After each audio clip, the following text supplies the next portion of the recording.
While the MHA guidelines for corporates have created certain kind of confusion and chaos, in fact, what we are talking about, the recent guidelines that talks about businesses and corporates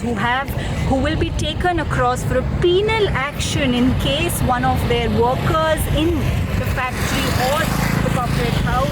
turns out to be COVID-19 positive. Well, the guidelines talk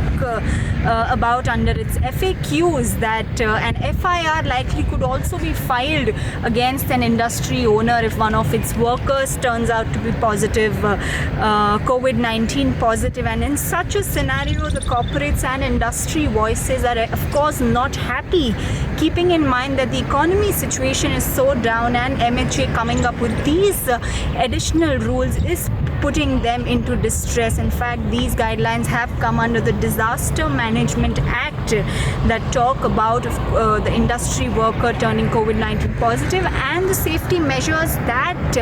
corporates need to be taken. We in fact spoke to few industry voices, and most of them who did not want to be named said that this is not practical in nature, and if this is going to be implemented on serious notes, then no company and no industry would be able to start off their business, because what if any workers turns out to be positive due to any external factors, and what he comes down working in the factory, how can the company management or the corporate owners be blamed for this scenario? Mojo brings you this report where we try and speak to a few industry voices prominently mentioning about what the issue is. MHA is yet to clarify because corporate voices have been asking for a clarification from the government on this. Well, the MHA guidelines to open up businesses after the lockdown can only be termed as draconian and extremely onerous. To cast the blame as well as the responsibility on the managements and executives of companies for any coronaviruses that may happen after the business opens is virtually impossible for anybody to assure. And I think, therefore, for this very reason, nobody is likely to open up their businesses.